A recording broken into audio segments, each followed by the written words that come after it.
We're at SuperInvestor Asia, and first question to Mr. Hoffman. How's the current fundraising environment in Asia compared to global markets?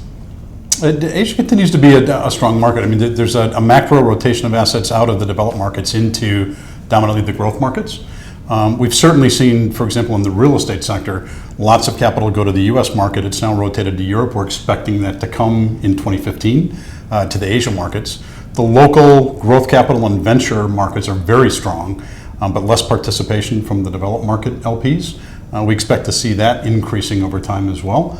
But broadly speaking, Asia is coming back, and certainly the IPO market in China breathing some life has helped that effort. And the realizations are coming. When those come, I think you'll see an even stronger movement.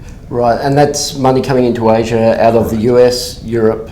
That's right. Or is it Asian money into Asia? It's both. Right. Okay. And then if we think about within Asia where that money's going to, by geography, where do you see most of the capital flowing into? I think it really depends on sector, but by and large, China continues to reap the largest rewards. We've seen a significant uptick in your homeland, in Australia, in terms of both private equity and real estate capital flowing into that market. But I think China continues to be the winner in terms of capital flows in. Right. And is that, if you weighted it by GDP size, China is taking an outsized share of flows? Absolutely, and especially relative to markets like India. They continue to lag because of realization issues. Okay. Southeast Asia, just in terms of scalability, continues to be a challenge for a lot of non-local investors. So China inherits the benefit. Japan has certainly come back on the horizon over the last year or so, and we're seeing some significant interest in Korea. Right. Even though earlier days it looks like it's a more durable market for capital. You mentioned real estate earlier, and I'm thinking that was going to come in 2015-16. Other sectors where you see money flowing into at the moment, or strategies, credit strategies through Asia?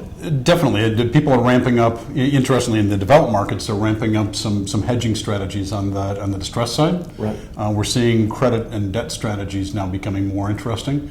And some teams that went away 4 or 5 years ago coming back into being and looking to get new capital as they see opportunities here in the credit space. Right.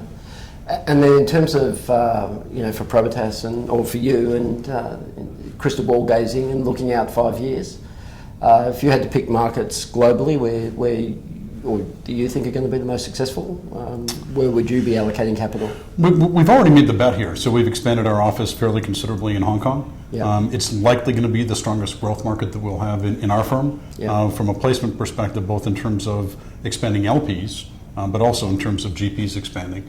I don't think the rotation of assets into growth markets is going to slow down anytime soon. Pre-GFC, a lot of people were interrupted in that process, and they're picking that up now that they've kind of taken the mature opportunities out of the developed markets and are now moving back into allocating capital to growth markets here in Asia. It was interesting in some of the sessions this morning where we heard from one investor in particular that the Asian story is not about returns, it's about a nice diversification benefit to your US and European. How do you think LPs are thinking about Asia as an investment destination? Is it a return argument or is it a diversification argument? I think it depends on the nature of the investor. So if you look in the US market by example, foundations and endowments are much more short-term oriented in terms of need to fund cash obligations for the institutions.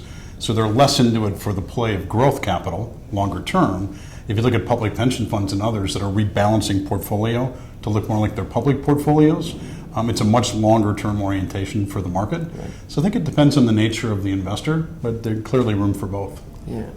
And just finally, in terms of strategies, and again with the crystal ball, looking out over the next 5 years, your prediction around strategies, and we will hold you to this, so we'll come back. You're writing this down. Yeah.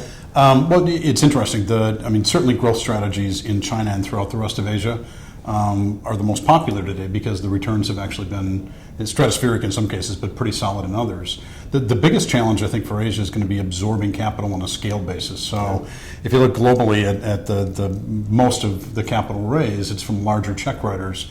If I need to put $100 or $200 million to work in a fund, it presupposes $1 billion plus funds. And there simply aren't that many in Asia across almost any strategy.